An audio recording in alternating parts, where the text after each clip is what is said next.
नमस्कार, मी संदीप चव्हाण आणि आपण पाहताय टॉप न्यूज मराठी. पुणे महानगरपालिकेच्या माध्यमातून आता संपूर्ण पुण्यामध्ये एकच चर्चा आहे की चला 8 वर्षांनी का होईना पण पुन्हा एकदा आपल्या बोटाला शाई लागणार आहे ती महापालिका निवडणुकीची. त्यामुळं किमान आपल्याला नगरसेवक तरी मिळतील. कारण 10 मिनिटं काय पाऊस पडला तोही ऐन उन्हाळ्यात म्हणजे मे महिन्यात, तर पुण्यनगरी ही तुंबनगरी झाली अशी परिस्थिती झाली. तर पुढे भविष्यात काय होणार ज्यावेळी प्रत्यक्षात पाऊस पडेल? खरं तर प्रशासनानं म्हणजे जे आता प्रशासक राज आपण पाहतो, बरेच काहीतरी कामं करण्याचा आव आणण्याचा प्रयत्न केला. आम्ही असे रस्ते करू, तसे रस्ते करू वगैरे, टँकर मुक्त वगैरे बरंच काही चर्चा झाली. त्यांच्यामुळं आपल्या पुण्यामध्ये गेल्या 3 वर्षांमध्ये असा काय फरक पडलाय? वाहतूक कोंडी आहे तशीच. टँकरनं पाणी ऐन हिवाळ्यात, आता ऐन पावसाळ्यात सुद्धा पुरवावं लागेल. इतकंच नव्हे, रस्त्यांची मारामार. खड्ड्यात रस्ता की रस्त्यात खड्डा हेच कळत नाही. अशा वेळी ज्या पुणेकरांनी ज्यांच्या दारात जाऊन भांडायला पाहिजे त्यांना म्हणतात नगरसेवक. पण नगरसेवकांनी गेले 3 वर्षांपासून आपले हात वर केलेले आहेत. आमचा काही संबंध? निवडणुकाच लागत नाहीत. अहो, आम्हालाच महापालिकेच्या दारात उभं केलं जात नाही. काही नगरसेवकांनी तर महापालिकेचा दरवाजा किंवा महापालिका कुठं आहे या पत्ता देखील विसरलेला असेल अशी परिस्थिती झाली आहे. अशा वेळी नगरसेवकांची जेव्हा गरज आहे तेव्हा पुणेकरांच्या हाती काही लागलं नाही. पण आता मात्र निवडणूक होऊ घालणार आहे त्याची शक्यता निर्माण झाली आहे. कदाचित दिवाळीच्या आधी किंवा दिवाळीनंतर निवडणूक लागण्याची शक्यता असल्यानं पुणेकरांमध्ये एक विशिष्ट आनंद आहे की चला रोज कुणाच्या तरी दारात जाऊन भांडता तरी येईल की नळाला पाणी का आलं नाही, लाईट काय मिळत नाही, रस्त्यात खड्डे काय, किमान भांडता तरी येतं. भले नंतर सुखसुविधा मिळतील न मिळतील. पण आता या माग जे नगरसेवक कारभार हाकत होते पुण्याचा 2017 पासून 2022 पर्यंत, त्या 162 पैकी 100 नगरसेवक तर एकट्या भाजपचेच होते. आता पुण्यामध्ये त्या काळात किती चांगल्या पद्धतीनं कामं झाली आहेत हे पुणेकर म्हणजे आपल्यालाच माहिती आहे.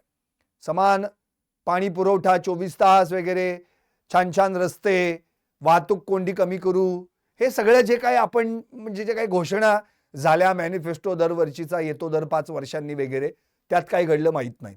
पण किमान कोणतरी समोर असलं पाहिजे जेणेकरून आपल्या मनातली खतखत व्यक्त करता येईल, तर त्याचं नाव आहे नगरसेवक. आणि आता भाजपनं यावेळी पुन्हा एकदा आम्ही एक हाती सत्ता मिळवू, आम्ही महापौर आमचाच बसू आणि आम्ही 105 जागाच लढू असा दावा केलाय. त्यामुळे माझं लाईव्हच आहे, एकट्या भाजपाचा 105 जागांवर दावा. मग भाई दादांनी करायचं काय? आता भाई म्हणजे अहो आपले माजी मुख्यमंत्री एकनाथ शिंदे आणि दादा म्हणजे अजित दादा. आता दोघांचेही पक्ष वेगवेगळे जरी असले तरी दोन्ही पक्ष महायुतीत आहेत.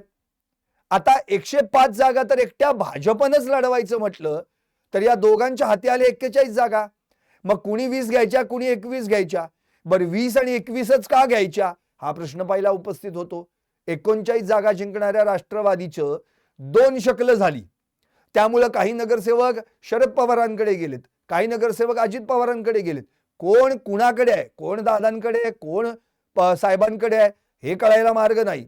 कुणाच्या हृदयात दादा आहेत, कुणाच्या मनात साहेब आहेत, कुणाच्या मनात दादा आहेत, कुणाच्या हृदयात साहेब आहेत. हे कळेल कधी? जेव्हा प्रत्यक्ष निवडणुकीचा कार्यक्रम लागेल, त्यावेळी जेव्हा इनकमिंग आउटगोईंगची प्रक्रिया सुरू होईल, त्यावेळी लक्षात येईल की कोण कुणाच्या हृदयात आहे आणि कोण कुणाच्या मनात आहे. बरं, या दोघांचा विचार आपण भाई दादांचा नंतर करू. पहिल्यांदा आपण भाजपचं बोलू. भाजपमध्ये मुळातच आत्ता खरं म्हणजे इनकमिंग निवडणूक लागण्याआधीच झालं. 105 हा आकडा झाला कसा? तर शिवसेना उद्धव बाळासाहेब ठाकरे गटाचे 5 माजी नगरसेवक हे भाजपमध्ये प्रवेश करते झाले. आता शिवसेना म्हटल्यानंतर परत त्याची 2 शकलं झाली. शिवसेना उद्धव बाळासाहेब ठाकरे गट आणि दुसरं म्हणजेच शिवसेना म्हणजे शिंदेची शिवसेना. आता शिंदेच्या शिवसेनेकडे फक्त एकमेव नगरसेवक आहे म्हणजे माजी नगरसेवक, जे त्या पक्षाचे आत्ताचे पुण्याचे शहर प्रमुख आहेत, प्रमोद म्हणजेच नाना भानगिरे. आणि इकडे शिवसेना उद्धव बाळासाहेब ठाकरे गटाकडे 4 जण आहेत.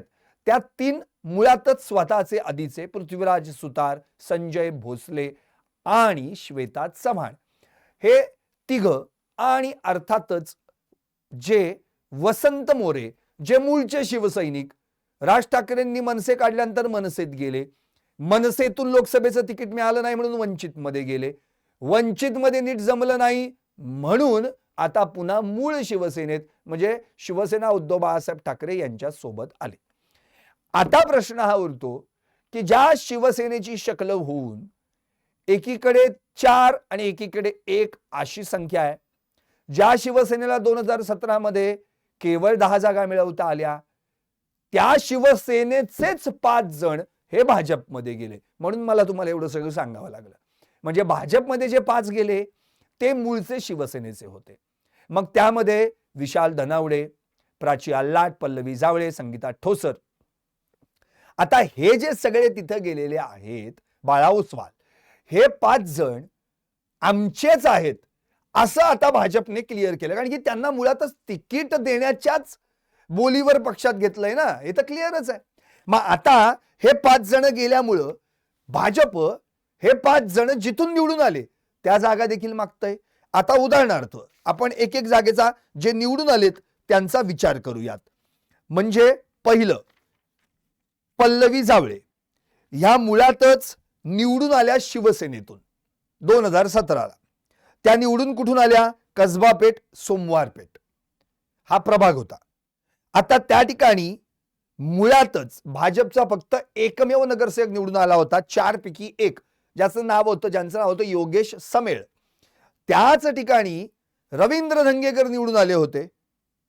आता तेच रवींद्र धंगेकर तेव्हा 2017ला स्वतंत्र लढले, नंतर काँग्रेसमध्ये प्रवेश करते झाले, काँग्रेसचा पाठिंबा घेऊन काँग्रेसचेच नगरसेवक झाले, नंतर काँग्रेसच्याच बळावर त्यांनी आमदारकी मिळवली, आमदारही झाले पोटनिवडणुकीला, नंतर परत विधानसभेची निवडणूक लागल्यानंतर रवींद्र धंगेकर पराभूत झाले.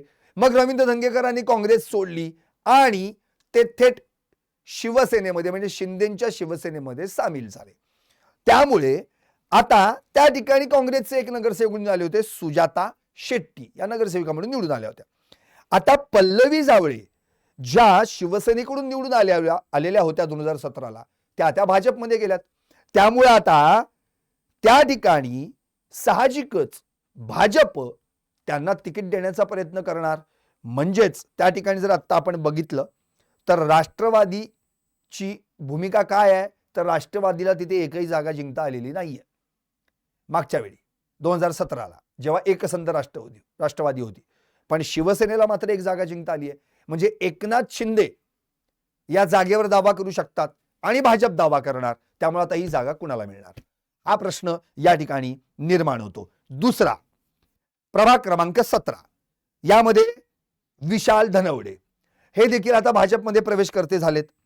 त्या ठिकाणी देखील म्हणजे रास्तापेठ, रविवारपेठ हा मतदार प्रभाग, या प्रभागामध्ये सुलोचना कोंढरे या एकमेव भाजपच्या नगरसेविका म्हणून निवडून आल्या होत्या.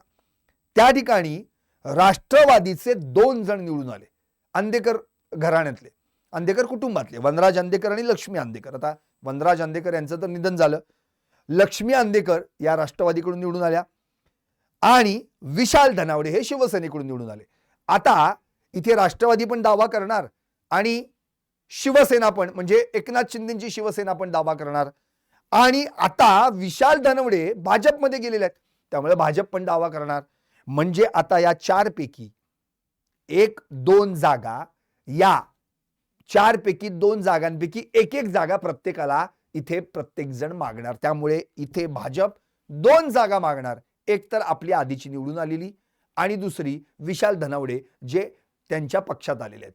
त्यामुळे आता या ठिकाणी त्यांना या 2 जागा मिळणार का याच्यावरनं पुन्हा वाद होणार. म्हणजे राष्ट्रवादी, भाजप आणि शिवसेना शिंदेगड यांच्यात वाद होणार. पुढे जर आपण गेलो तर यामध्ये प्राची आल्लाट प्रभाग क्रमांक 26 या ठिकाणी मोहम्मदवाडी कौसरबाग हा जो प्रभाग आहे, या प्रभागामध्ये भाजपचा एकमेवच नगरसेवक निवडून आला, संजय घुले.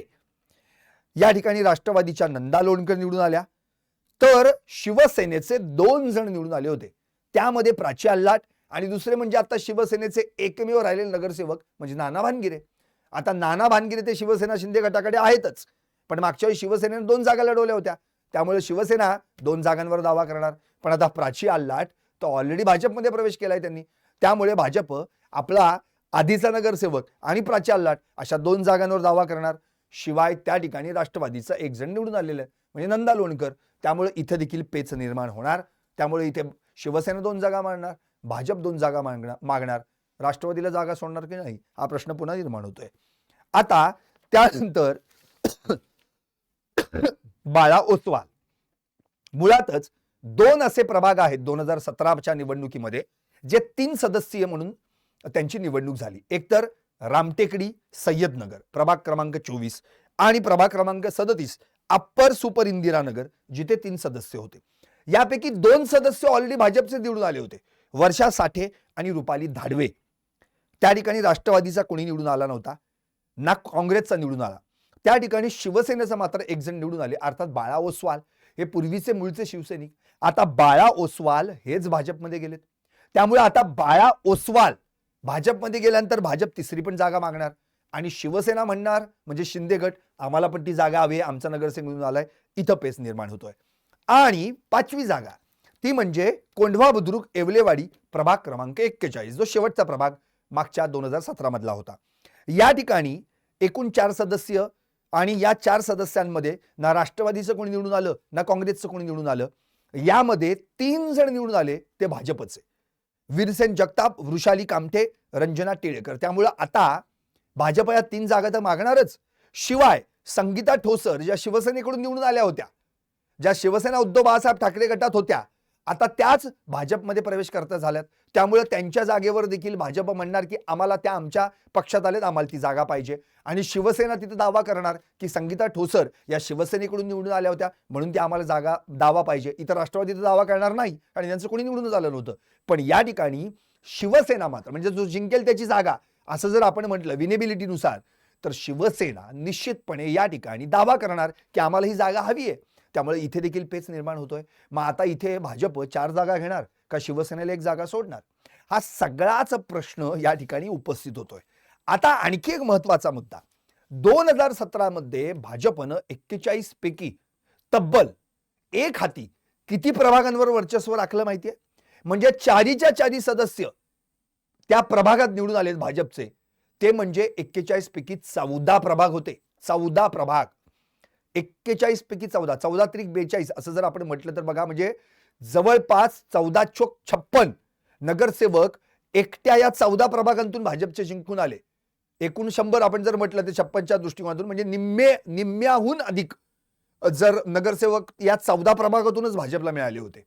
म्हणजे एवढे नगरसेवक एकट्या भाजपनं 14 प्रभागांतून निवडून आणले होते. आणि ते प्रभाग कुठले तेही मी तुम्हाला सांगतो.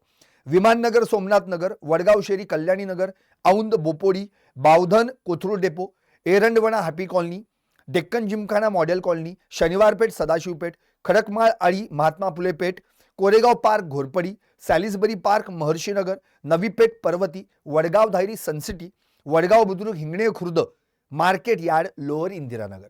म्हणजे या 14 प्रभागांमध्ये भाजपनं 4च्या 4 सदस्य निवडून आणून 1 हाती वर्चस्व गाजवलं. पण याच भाजपला याच पुण्यामध्ये असे काही प्रभाग होते ज्या प्रभागामध्ये भोपळा देखील फोडता आला नाही. असे 41 पैकी 8 प्रभाग आहेत ज्यामध्ये भाजपला भोपळाही फोडता आला नाही. 0 नगरसेवक भाजपचे त्यावेळी त्या ठिकाणी निवडून आलेत. असे कोणते आहेत? खराडी, चंदननगर अर्थातच हा राष्ट्रवादीचा पट्टा समजला जातो. येरवडा हा शिवसेनेचा पट्टा समजला जातो. इथून शिवसेनेचे तर 3 जण निवडून आलेत. ताडीवाला रोड, ससून हॉस्पिटल काँग्रेसचा पट्टा समजला जातो. मुंडवा मगर पट्टा सिटी पुन्हा राष्ट्रवादीचा पट्टा. रामटेकडी, सय्यदनगर या ठिकाणी स्वतंत्र म्हणजे अपक्षांचाच बोलबाला जास्त दिसला. कोंढवा खुर्द, मिठानगर पुन्हा राष्ट्रवादी. वारजे माळवाडी पुन्हा राष्ट्रवादी. आंबेगाव दत्तनगर, कात्रज गावठाण पुन्हा राष्ट्रवादी. म्हणजे एकंदरीत काय आहे, जिथे भाजप स्ट्रॉंग आहे तिथे राष्ट्रवादी 0 आहे आणि जिथे राष्ट्रवादी स्ट्रॉंग आहे तिथे भाजप 0 आहे. असे 8 प्रभाग आहेत ज्या 8 प्रभागांमध्ये भाजपला एकाही जागेवर जिंकता आलं नाही. एकही जागा त्या ठिकाणी जिंकता आली नाही.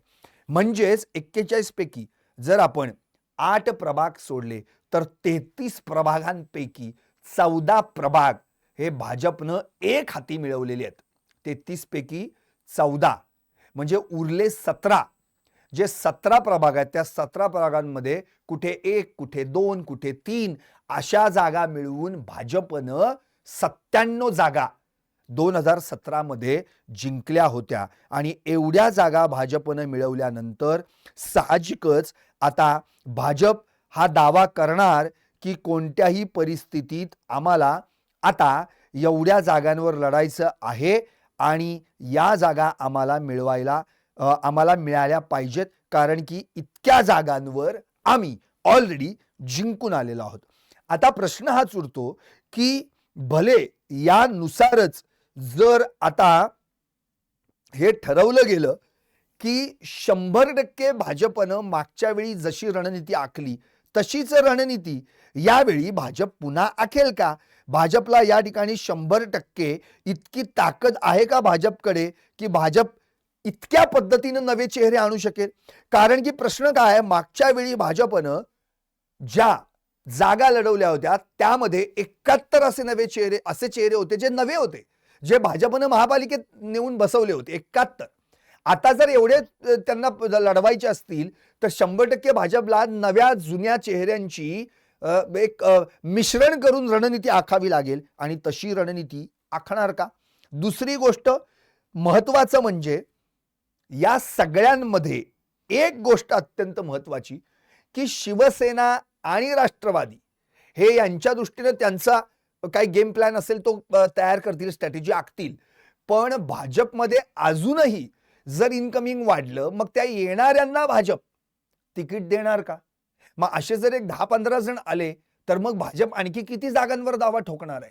म्हणजे एकतर जिंकलेल्या जागा हव्यातच, शिवाय आणखी जर वरती जागा हव्या असतील तर मग भाजप स्वबळावरच लढतोय की काय असा प्रश्न निर्माण होतोय.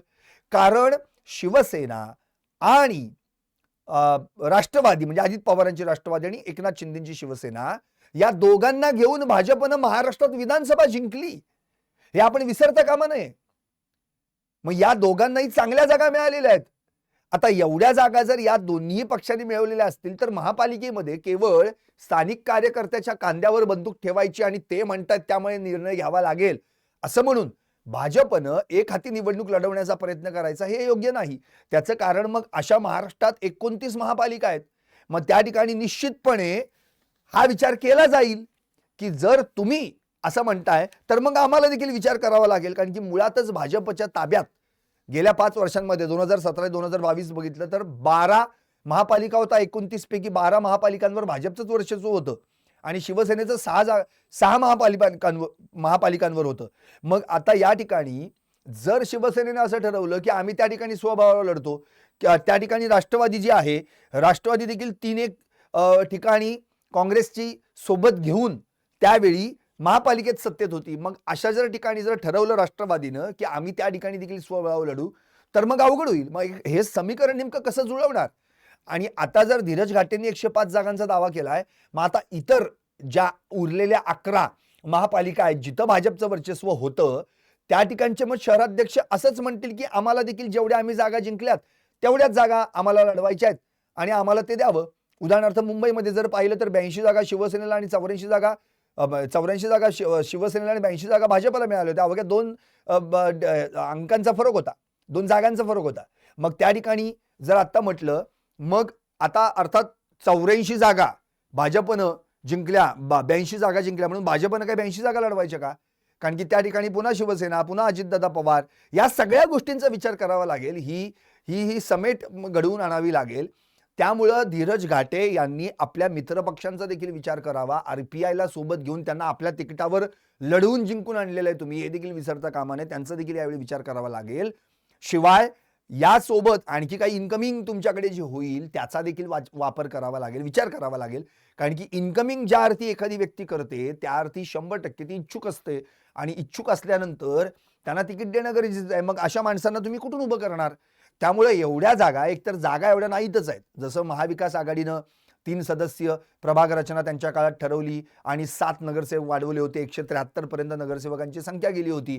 पण पुन्हा एकदा महायुतीचं सरकार आलं आणि आहे त्याच 4 सदस्यीय प्रभागानुसार आता निवडणूक होणार असं म्हटल्यानंतर ती जी 7 संख्या आहे ती पण घटली आणि 166 वर येऊन थांबली. म्हणजे 4 नगरसेवक भले वाढले असले, तरी नुसते 4 नगरसेवक वाढून उपयोग नाही. नगरसेवकांची संख्या देखील कमी झालेली आहे. मग अशा वेळी या भाजपनं आपण मोठा भाऊ आहोत या नादात छोट्या भावाच्या वाट्याला काहीच देणार नाही का? भाई आणि दादांच्या तोंडाला काहीच तुम्ही काय पानं पुसणार का? त्या दोघांना देखील महापालिकेमध्ये काहीतरी आपलं वर्चस्व हवंय. आठवतंय आपल्याला अजितदादांनी पुणे पॅटर्न राबवला होता त्यावेळी याच भाजपला सोबत घेऊन त्यांना स्टँडिंग कमिटीचं अध्यक्षपद दिलं होतं. शिवसेनेला उपमहापौरपद दिलं होतं. त्यामुळे अजितदादांनी भाजपला त्या काळात केलेली मदत आता भाजपनं लक्षात घेणं गरजेचं आहे. शिवाय राज्यात हाच पुणे पॅटर्न राबवला जातोय. राज्यात देखील अजितदादा आणि शिवसेनेला सोबत राष्ट्रवादी आणि शिवसेना सोबत घेऊनच तुम्ही आता सरकार चालवताय.